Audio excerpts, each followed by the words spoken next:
Hello everyone, welcome to the portrait photography tutorial and learn some practical and interesting portrait photography techniques. In this lesson, we will learn how to choose a lens. The most important thing for taking portraits is to ensure that the lens has a relatively good background bokeh effect. It's also important to ensure that the distortion of the person photographed with the lens is slight. To ensure that these 2 points there are mainly 2 parameters to consider, the maximum aperture and the focal length. First of all, to shoot portraits to look good, there is a customary technique, is the background bokeh. The larger the aperture is, the better the background bokeh effect is. In turn, you can bokeh out the messy background, highlighting the photographed model. Secondly, we need to know that the larger the aperture, the brighter it is, and it enables you to take photos without additional equipment when the environment is relatively dark. Otherwise, photos tend to be very blurry when taken indoors, for example, in a cafe or a classroom where it is relatively darker. If you shoot with an ordinary lens like the 1855 in the set, the maximum aperture is only f3.5, and even if you set high sensitivity, photos will still be blurry. Given the background bokeh and the ability to shoot in a darker environment, for shooting portraits, a lens with a large maximum aperture is a good choice. For example, if the maximum aperture of the lens is f1.8, it is more suitable than the lens with a maximum aperture of f3.5. Aperture is very important in the camera. Let's check out this picture to see the relationship between the size of the aperture and the brightness of the image.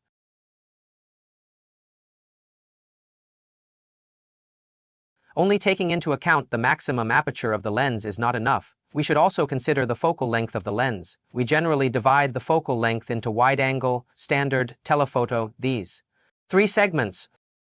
Through the graph, we can see their respective effects. Generally speaking, the most suitable focal length for portraits is in a range of 50 to 135 millimeters, that is, the range from standard to telephoto, because it is more in line with the field of view of the human eye. The deformation is smaller, but if it's a wide-angle lens of a focal length within 24, or a telephoto lens with a focal length more than 200, the face of the model will be slightly distorted. The longer the focal length, the better the background bokeh will be, which can bokeh out the messy background.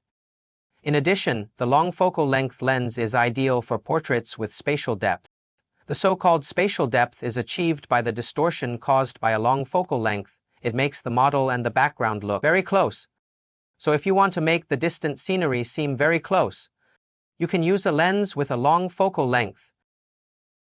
After the previous introduction, I will introduce you to some lenses suitable for portrait photography. The first category is a fixed focus lens with a large aperture, and the second category is a zoom lens. First of all, if you want a lens with an aperture as large as possible, then you can choose a fixed focal length lens. Because the fixed focal length lens maximum aperture is generally much larger than the zoom lens. The most popular one is of a fixed focal length of 50 millimeters. The most affordable fixed focal length lens with a large aperture is this one f1.8 fixed focal length lens. This lens is highly cost-effective. If you have a tight budget and you take portraits a lot, then this lens is highly recommended.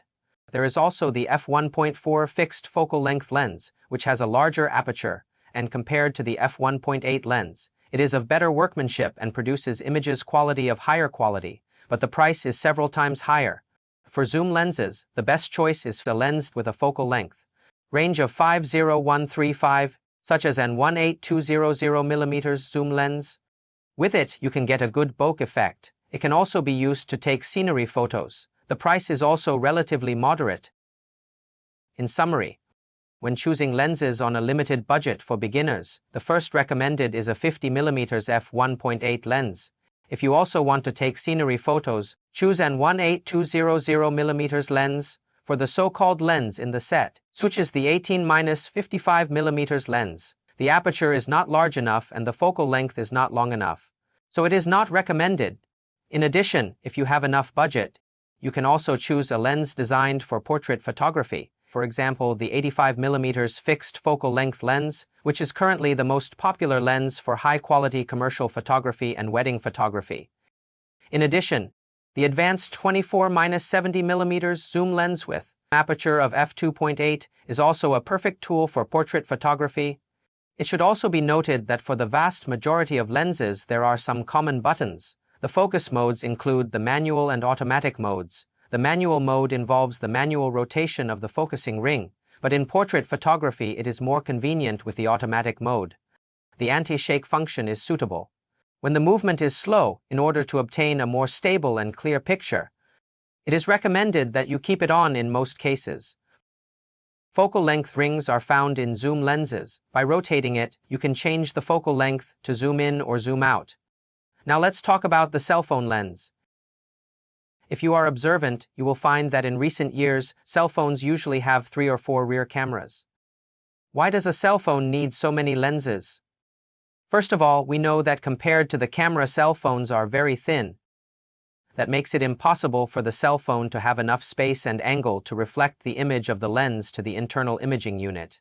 Therefore, cell phones need to have separate lenses designed for each focal length respectively, like the wide-angle, standard, and telephoto lens, so it can cover different focal lengths within the limited space. In addition, different cell phone brands will also cater to customers' different needs by adding lenses for macro, portrait, night scene, and other photography needs. So our cell phone's rear camera is designed to be more and more scenario-targeted. When choosing a camera phone, you can compare your own needs against the functions of different cell phones.